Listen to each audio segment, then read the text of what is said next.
नमस्कार दोस्तों, मैं के एम गुप्ता आप सभी व्यूअर्स का अपने यूट्यूब चैनल पे हार्दिक स्वागत करता हूँ। पिछले कुछ वीडियो से हम प्रेजेंट के अलग अलग पार्ट्स का अध्ययन कर रहे थे और वो अध्ययन हमारा पूरा हो चुका है पिछले वीडियो में। अब इस वीडियो के अंदर मैंने एक ख़ास सेशन आपके लिए डिलीवर करने जा रहा हूँ आप लोगों के लिए, और वो होगा प्रैक्टिस सेशन। यानी प्रेजेंट के अंदर हमने जो चारों हिस्से पढ़े हैं उनके कुछ कुछ एग्जाम्पल लेके हम आपको उनका रिवीजन करा देंगे, जिससे आपके माइंड में वो चारों हिस्से कोई भी लेके उनको संशय होगा या कोई भी दिक्कत होगी वो संशय इससे दूर हो जाएगा। ये वो क्वेश्चन है जो किसी ना किसी बड़े एग्ज़ाम के अंदर कभी ना कभी आए हुए क्वेश्चन हैं, तो आप इन्हें बड़े ध्यान से समझिएगा। और जो चीज़ें आपने पिछले वीडियोज़ में पढ़ी हैं, प्रेजेंट के जितने भी वीडियो हैं इंडेफिनिट से लेके परफेक्ट कंटिन्यूअस तक जो हमारी प्लेलिस्ट में मौजूद हैं, आपको इस एक्सरसाइज का बेनिफिट पूरा उठाना है तो वो सारे वीडियोस आप देख लीजिए। उसके बाद फिर ये एक्सरसाइज मेरे साथ आप मिलके करेंगे तो डेफिनेटली आपके क्वेश्चंस जो माइंड में आए वो पूरी तरह अच्छी तरह सेट हो जाएंगे। एक एक करके मैं यहाँ पे एग्जाम्पल आपके सामने डिलीवर करूँगा, बड़े ध्यान से समझिएगा और उसके बाद हम आगे बढ़ते चले जाएंगे, जिससे हर हिस्से का क्वेश्चन हम अच्छी तरह समझ सकें। लेट्स सी, स्टार्ट करते हैं हम अपने पहले एग्जाम्पल से। तो पहला एग्जाम्पल जो ले रहा हूँ मैं, ये फिल इन द ब्लैंक का एक एग्जाम्पल है, एग्जाम में आया हुआ। इसके अंदर एग्जामिनर हमसे कहेगा कि 4 विकल्पों में से किसी एक को चुनिए। अब जैसा मैंने बताया था, चारों हिस्सों के अंदर के हर हिस्से से क्वेश्चन जो बनता है उसकी कोई ना कोई पहचान होती है।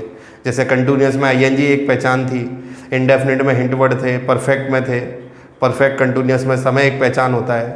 तो इस क्वेश्चन में आपको याद होगा प्रेजेंट इंडेफिनिट की वीडियो में आपको बताया गया था कि ये हिंट वर्ड है प्रेजेंट इंडेफिनिट का, इससे प्रेजेंट इंडेफिनिट की पहचान हो गई। ये सिंपल सेंटेंस है। सब्जेक्ट आई आपको बता रखा है मैंने, प्रेजेंट में हम प्लूरल मानते हैं। तो इस ब्लैंक स्पेस में हमें ऑप्शन चाहिए और ऑप्शन आएगा मेन वर्ब की फर्स्ट फॉर्म, क्योंकि प्लूरल सब्जेक्ट के साथ हम फर्स्ट फॉर्म लगाते हैं। तो इसका राइट आंसर जो होगा हमारा वो क्या हो जाएगा, सी, क्योंकि फर्स्ट फॉर्म कहाँ दे रखी है हमारे को, सी पे, टेक। तो ये हमारा पहला एग्जाम्पल था। इसी तरीके के कुछ एग्जाम्पल और लेते हैं, आगे बढ़ते हैं। तो दोस्तों अब अगले 2 एग्जाम्पल मैं बोर्ड पे आपके सामने दे रहा हूँ जो प्रेजेंट से संबंधित हैं। उन क्वेश्चंस को हम सॉल्व करते हैं। अच्छे क्वेश्चंस हैं, देखिए किस तरीके से इनको सॉल्व करेंगे। सेकंड नंबर पे जो एग्जाम्पल हम ले रहे हैं, ये कह रहा है she has been supporting her family blank space her father dead. अब हमें यहाँ पे प्रेजेंट परफेक्ट कंटिन्यूअस का एग्जाम्पल है ये, क्योंकि हमें यहाँ फॉर सिंस का एप्लीकेशन करना है। अब हमारे पास 4 विकल्प हैं, आपको पता है ये 2 विकल्प तो हमारे किसी काम के हैं नहीं, तो बी और डी तो रास्ते से हट गए। हमारे पास क्या बचा, फॉर और सिंस।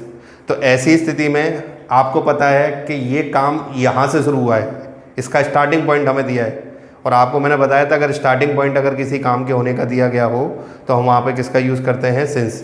तो इस क्वेश्चन का जो आंसर राइट होगा वो सी हो जाएगा। क्या आ जाएगा यहाँ पे, सिंस। अगले एग्जाम्पल पे आते हैं। ये भी फिल इन द ब्लैंक का एग्जाम्पल है और ये भी प्रेजेंट परफेक्ट कंटिन्यूअस से रिलेटेड है। They blank space in this house for 10 years. तो सबसे बड़ी चीज़ यहाँ पे ये है कि ये समय बता रहा है कि ये काम चलने की बात हो रही है। तो इस एग्जाम्पल के अंदर जो वर्ब आएगी वो परफेक्ट कंटिन्यूअस से रिलेटेड होनी चाहिए, ये आपको पता है।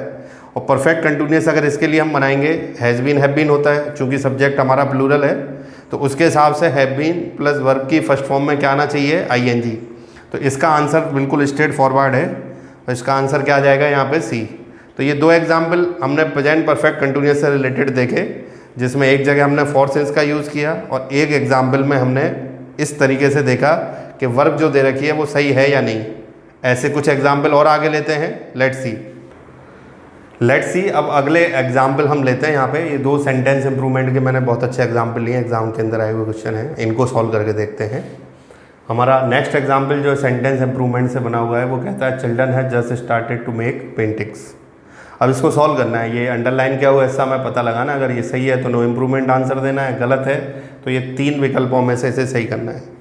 यहाँ पे आप ध्यान होगा, आपको प्रेजेंट परफेक्ट में मैंने हिंट वर्ड बताया था, जस्ट ये प्रेजेंट परफेक्ट का हिंट वर्ड है। अगर ऊपरी तौर पे देखा जाए तो प्रेजेंट परफेक्ट की क्रिया लग रही है, पर यहाँ पे एक चीज़ दिक्कत कर रही है कि ये क्रिया गलत है। रीज़न बिहाइंड इट, क्योंकि आपका सब्जेक्ट इस क्रिया के हिसाब से बिल्कुल फिट नहीं है। क्योंकि सब्जेक्ट प्लूरल है तो यहाँ पे सिंगुलर क्रिया नहीं आनी चाहिए, यहाँ क्रिया आनी चाहिए कैसी, प्लूरल फॉर्म में। तो इसकी जगह हैज की जगह हम हैव लगाएंगे और मेन वर्ब की थर्ड फॉर्म। तो ये ऑप्शन गलत है। इसका जो राइट आंसर आएगा क्या हो जाएगा, हैव जस्ट स्टार्टेड। तो ये बहुत अच्छा क्वेश्चन है एग्जाम की दृष्टि से। अगला एग्जाम्पल लेते हैं। ये भी सेंटेंस इंप्रूवमेंट का है। लिखा हुआ were made always cook food for us, यहाँ कुक को अंडरलाइन किया हुआ है। अब यहाँ ऑलवेज हमारा हिंट वर्ड है, आपको ध्यान होगा ये प्रेजेंट इंडेफिनिट का हिंट वर्ड है, जैसा मैंने बताया था आपको प्रेजेंट इंडेफिनिट के वीडियो में। सब्जेक्ट सिंगुलर है, इस सब्जेक्ट को हम सिंगुलर मानते हैं। इसके हिसाब से अगर इस क्रिया पे देखें तो प्रभाव पड़ना चाहिए, क्योंकि क्रिया फर्स्ट फॉर्म दे रखी है जो गलत है। फर्स्ट फॉर्म में क्या होना चाहिए, एस या ई एस। तो इसका राइट आंसर क्या आ जाएगा यहाँ पे, कुक्स। तो ये दोनों ही बहुत बेहतरीन क्वेश्चन है एग्जाम के लिए, दोनों ही एक प्रेजेंट परफेक्ट से रिलेटेड है और एक प्रेजेंट इंडेफिनिट से, जिनको बड़े आराम से हमने हिंट वर्ड पहचान के क्या कर दिया, सॉल्व कर दिया। तो अब अगले क्वेश्चन की ओर चलते हैं, लेट्स सी। तो दोस्तों 2 एग्जाम्पल और मैंने बोर्ड पे दिए हैं आपको, सेंटेंस इम्प्रूवमेंट से जुड़े हुए, दोनों ही बेहतरीन एग्जाम्पल हैं एग्जाम में आए हुए, इनको सॉल्व करते हैं हम। फर्स्ट एग्जाम्पल कह रहा है the sun has risen in the east direction. देखिए सन से जुड़ा हुआ कोई भी फैक्ट जो हम यहाँ डिस्कस कर रहे हैं यूनिवर्सल ट्रुथ होता है, और आपको पता है यूनिवर्सल ट्रुथ हमेशा प्रेजेंट इंडेफिनिट में बनते हैं। तो यहाँ जो प्रेजेंट परफेक्ट की क्रिया है ये बिल्कुल सुटेबल नहीं है, क्योंकि इस जगह हमें केवल प्रेजेंट इंडेफिनिट की क्रिया का उपयोग करना है। चूँकि हमारा सब्जेक्ट सिंगुलर है तो इस क्रिया के साथ एस या येस वाला ऑप्शन हमें यहाँ पे देखना है। अगर वो पहले से होता तो आंसर आ जाता नो इम्प्रूवमेंट। अब वो मौजूद नहीं है तो हमें ढूंढना है कि इसके जगह हमें प्रेजेंट इंडेफिनिट की क्रिया लगानी है। तो हमारा जो राइट आंसर है क्या आ जाएगा यहाँ पे, राइजेस। ये पहले से वहाँ होता तो हमारा आंसर क्या हो जाता, नो इम्प्रूवमेंट। अगले एग्जाम्पल की ओर आए, ये कह रहा है they are working in this company for 5 years. अब यहाँ पे इस हिस्से को अंडरलाइन क्या हुआ है, अगर ये क्रिया हम नॉर्मल वे में देखें तो सही है, क्योंकि आईएनजी लग रहा है क्रिया में, कोई दिक्कत नहीं है। पर आपको पता होगा, क्योंकि मेरा कोई भी व्यूअर जो मेरी पूरी वीडियो देख चुका है कभी कोई क्वेश्चन सॉल्व करने में गलती नहीं करेगा। तो यहाँ पे देखें समय दे रखा है, तो समय के साथ मैंने बताया था चलते हुए कार्य की क्रिया को कभी भी कंटिन्यूअस के फॉर्म में, it should be in perfect continuous form. तो यहाँ से ये आर हटेगा, सब्जेक्ट प्लूरल है, परफेक्ट कंटिन्यूअस की क्रिया हमें यहाँ पे इम्पोज करनी होगी। और ऑप्शंस में देखेंगे तो परफेक्ट कंटिन्यूअस की क्रिया केवल एक ही है। राइट आंसर यहाँ पे क्या आ जाएगा, बी, यानी हैव बीन। तो ये 2 सेंटेंस इंप्रूवमेंट के और हमने महत्वपूर्ण एग्जाम्पल यहाँ पे आपके साथ डिस्कस करे जो एग्जाम में आए हुए हैं। कुछ और एग्जाम्पल आगे हम विशेष तरीके के सॉल्व करते हैं, लेट्स सी। तो दोस्तों ये 2 अगले एग्जाम्पल और मैं आपके सामने डिस्कस करने जा रहा हूँ। ये दोनों ही सेंटेंस इंप्रूवमेंट के बहुत ही अच्छे क्वेश्चन है एग्जाम की दृष्टि से देखें तो। पहला एग्जाम्पल है अ बैड कारपेंटर, अंडरलाइन क्या हुआ है, क्वेरल विद हिज टूल्स। अब इसको कैसे सॉल्व करेंगे, बड़ा अच्छा क्वेश्चन है ये। इसमें कोई हिंट वर्ड तो दे नहीं रखा कि कोई हिंट वर्ड दे रखा हो, पर इसको कैसे जज करें। आपने हिंदी में एक कहावत सुनी होगी, नाच ना जाने आंगन टेढ़ा। ये बिल्कुल उसका अंग्रेजी रूपांतरण है। ये एक कहावत है, और कहावत आपको पता है यूनिवर्सल ट्रुथ के अंतर्गत आती है, मैंने आपको बताया था। तो ये बनेगा प्रेजेंट इंडेफिनिट में।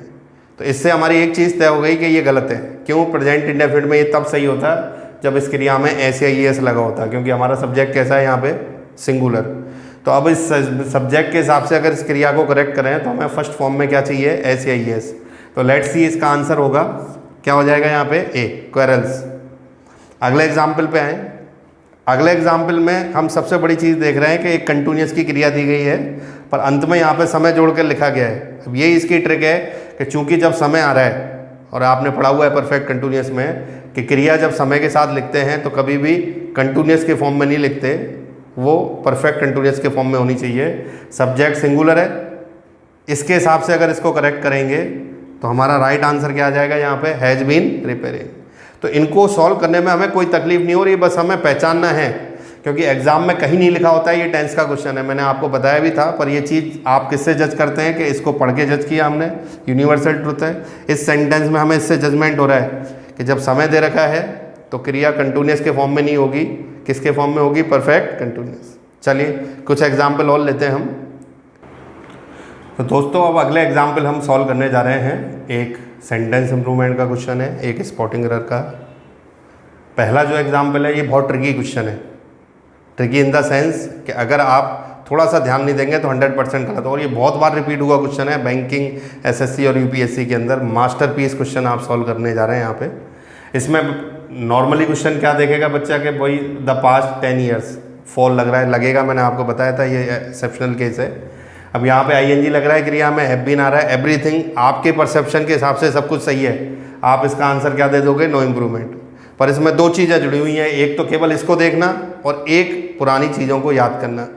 चूँकि ये एक ऐसी वर्ब है जिसमें हम आईएनजी का इस्तेमाल नहीं करते, तो इसे अब हमें करेक्ट करना है क्योंकि जब हम आईएनजी नहीं लिख सकते तो मैंने तरीका बताया था कि कंटिन्यूअस से इंडेफिनिट फॉर्म में कन्वर्ट करना है और परफेक्ट कंटिन्यूअस से परफेक्ट। तो यहाँ हैव बीन नोइंग को हमें परफेक्ट बनाना है प्रेजेंट परफेक्ट के अंदर, क्योंकि ये प्रेजेंट परफेक्ट कंटिन्यूअस है। सब्जेक्ट हमारा आई है, आई के साथ हैज और हैव में से हैव का यूज़ होगा और मेन वर्ब की कौन सी फॉर्म आएगी, थर्ड फॉर्म। तो इसका जो राइट आंसर होगा वो इस प्रकार होगा, क्या आएगा यहाँ पे, सी, यानी हैव नो।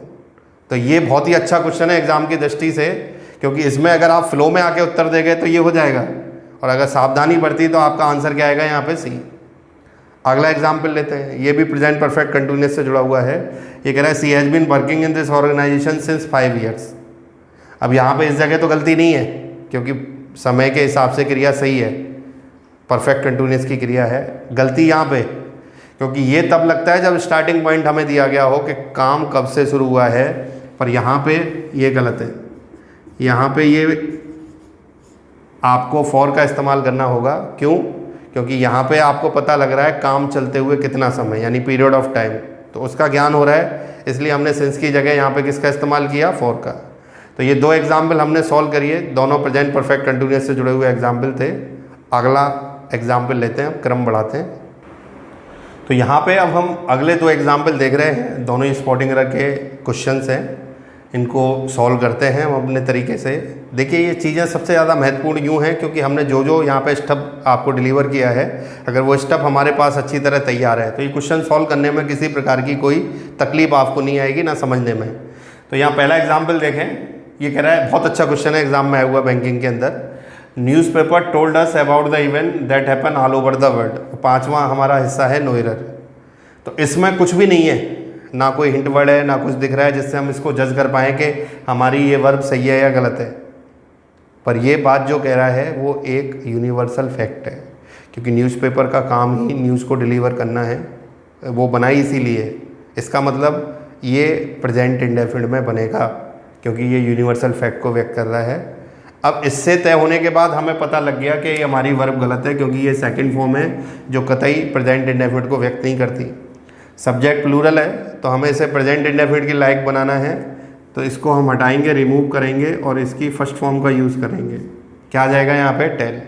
मतलब हमारे पहले पार्ट में मिस्टेक है, अगर करेक्शन कभी हमसे मांग लिया जाए तो हम टोल्ड की जगह किसका इस्तेमाल कर देंगे, टेल का। अगले क्वेश्चन पे आते हैं, ये भी स्पॉटिंग एरर का क्वेश्चन है। ये कह रहा है he is going for a morning walk with his friends every day. हमारी इस क्रिया से कोई दुश्मनी नहीं है कि हम इसको नहीं लगा सकते। नॉर्मली हम बोलते हैं ही इज़ गोइंग, तो हम यहाँ भी लिख रहे हैं। मैंने आपसे कहा था हमारे हाथ में कुछ नहीं है, एग्जामिनर हमको नचाता है, वो जैसा चाहता है हमें वैसा करना पड़ेगा। वो ये चाहता है कि हम इसके हिसाब से उत्तर दें, और आपको पता है ये हिंट वर्ड है किसका, प्रेजेंट इंडेफिनिट। तो आपको इस क्रिया को पहचानना पड़ेगा कि ये गलत है, क्योंकि ये प्रेजेंट कंटिन्यूअस से जुड़ी हुई क्रिया है और हमें चाहिए प्रेजेंट इंडेफिनिट। तो यहाँ पे हम करेक्शन करेंगे, इज़ गोइंग के स्थान पे क्या आ जाएगा, गोज। गोज क्यों आया, क्योंकि हमारा सब्जेक्ट कैसा है यहाँ पे, सिंगुलर। तो सिंगुलर है तो फर्स्ट फॉर्म में क्या लगेगा, एस या यस। चलिए आगे बढ़ते हैं अगले एग्जाम्पल की ओर। तो दोस्तों यहाँ पे 2 बड़े एग्जाम्पल हम स्पॉटिंग एरर के यहाँ पे आपके साथ डिस्कस करने जा रहे हैं। पहला एग्जाम्पल देखें, 3 हिस्सों में आपका सेंटेंस है, 4th पार्ट नो एरर है। सेम वे यहाँ पे है, ये दोनों स्पॉटिंग एरर के अच्छे क्वेश्चन है। ये कह रहा है I am doing this job since last Monday. अब इसको ध्यान से देखें कि वहाँ सिंस लगा हुआ है लास्ट के साथ, जो वर्थवाइल लगेगा। अगर इसके हिसाब से यहाँ चेक करें तो तुरंत आपका दिमाग, ये क्वेश्चन इतना बहुत महत्वपूर्ण है एग्जाम में। बड़े बड़े एग्जामिनर, एसएससी का कोई भी एग्जाम होगा, वहाँ रेयर केस ही एग्जाम होगा जहाँ ये नहीं आएगा। तो यहाँ समय दे रखा है, समय के हिसाब से इस क्रिया को जज करें तो हमें पता लग रहा है ये क्रिया गलत है, क्योंकि ये कंटिन्यूअस को रिप्रेजेंट करती है और क्रिया होनी चाहिए किसके अंदर, परफेक्ट कंटिन्यूअस। तो यहाँ एम के स्थान पे किसका यूज़ हो जाएगा, हैव बीन। वाई शुड, क्योंकि आई प्लूरल होता है तो प्लूरल के हिसाब से हैव बीन का इस्तेमाल होगा। इसका ज़रूर ध्यान रखें, क्योंकि कई स्टूडेंट इसकी गलती बहुत तगड़ी करते हैं कि वो आई को जजमेंट नहीं कर पाते। यहाँ पे देखें, यहाँ पे ये क्वेश्चन और भी अच्छा क्वेश्चन है, इससे भी अच्छा क्वेश्चन है। ये कह रहा है I have seen her only once but I am liking her a lot. अब इस क्वेश्चन की गलती, देखिए हमारा ब्रेन जितना तेज होगा ना, वो तभी तेज होगा जब हमारे कंसेप्ट क्लियर है। अगर आपके कंसेप्ट क्लियर है तो आप अच्छी तरह जानते हैं लाइक में हम आईएनजी का इस्तेमाल नहीं करते, ये बिना आईएनजी के आने वाली क्रिया है। अब चूंकि इसने एग्जामिनर ने लगा रखा है, एग्जाम में तो हमारा काम आसान है, क्योंकि हमें पता करना है कौन से हिस्से में गलती है। देखा 3 नंबर में गलती है और हमने अपना उत्तर दे दिया। तो ऐसी स्थिति में आपको इसे करेक्ट करना है, तो इसके लिए आपको इसे हटाना पड़ेगा और इसके हिसाब से चलें तो यहाँ पे एम लाइकिंग के स्थान पे प्रेजेंट इंडेफिनिट की क्रिया बनानी पड़ेगी। क्या आ जाएगा? First form as it is, क्योंकि यहाँ भी प्लूरल सब्जेक्ट है तो एम लाइकिंग के स्थान पे हम किसका यूज़ कर देंगे? यहाँ पे लाइक का। तो ये एग्जाम्पल बहुत अच्छे क्वेश्चंस थे हमारे लिए, जिनसे हमने इनको सॉल्व किया, देखा कि किस तरीके से हम ये क्वेश्चन रेक्टिफाई कर पाए। अभी कुछ एग्जाम्पल और लेते हैं हम इस वीडियो के अंदर, जिससे हम अपने कंसेप्ट को और क्लियर कर दें। Let's see. तो दोस्तों ये दो आखिरी एग्जाम्पल मैं आप लोगों के साथ अब डिस्कस करने जा रहा हूँ, जिनको देखें दोनों स्पॉटिंग रख के बहुत अच्छे क्वेश्चन है। पहला एग्जाम्पल कह रहा है my wife is painting the furniture when ever see has time. बहुत अच्छा क्वेश्चन है। अब इसको जज कैसे करना है, ये बहुत ट्रिकी क्वेश्चन है, क्योंकि इसमें गलती जज करना बहुत मुश्किल है। इसको पढ़ना पड़ेगा आपको। ये कह रहा है मेरी वाइफ के पास जब भी समय होता है वो फर्नीचर को पेंट करती है। तो इसका मतलब अंदरूनी तौर पे यहाँ पे एक हैबिट को दिखाया जा रहा है कि जब भी उसके पास समय होता है वो ये काम करती है। और आपको पता है वर्तमान समय की जितनी भी हैबिट हैं वो हमेशा प्रेजेंट इंडेफिनिट में बनती हैं। तो इस क्रिया से हम हैबिट शो नहीं कर सकते, क्योंकि ये रनिंग एक्शन है और हमें हैबिट को शो करना है। तो इसके लिए हमें करेक्शन करना पड़ेगा। किसका यूज़ करना पड़ेगा? हैबिट्स, क्योंकि सब्जेक्ट कैसा है हमारा? सिंगुलर। अगला एग्जाम्पल देखते हैं। ये कहता है he is working in A bank in new Delhi for the past several month. अब ये चीज़ हमारी क्लियर है, फॉल लग रहा है, समय आ रहा है, समय के हिसाब से सारी चीज़ सेट है। बस ये गलत है, क्योंकि वही बात आती है कि समय के लिए क्रिया किसकी होनी चाहिए? Perfect continue. तो यहाँ पे हम इसे करेक्ट करेंगे, करेक्शन करना पड़ेगा हमें। सब्जेक्ट सिंगुलर है तो यहाँ इज के स्थान पे किसका यूज़ हो जाएगा? Has be. तो इस तरीके से हमने आज बहुत सारे एग्जाम्पल आप लोगों के साथ इस वीडियो में डिस्कस किए, जिनको मैंने कंसेप्ट के आधार पर सॉल्व करना आपको सिखाया कि कैसे हम क्वेश्चन सॉल्व कर सकते हैं हिंट वर्ड की मदद से या उस क्वेश्चन का कंसेप्ट समझ के। तो यहाँ पे हमारा प्रेजेंट अब कंप्लीट हो जाता है। अगले वीडियो से हम पास्ट की शुरुआत करेंगे। दोस्तों अगले वीडियो से हम एक नया आपके लिए मंच तैयार कर रहे हैं।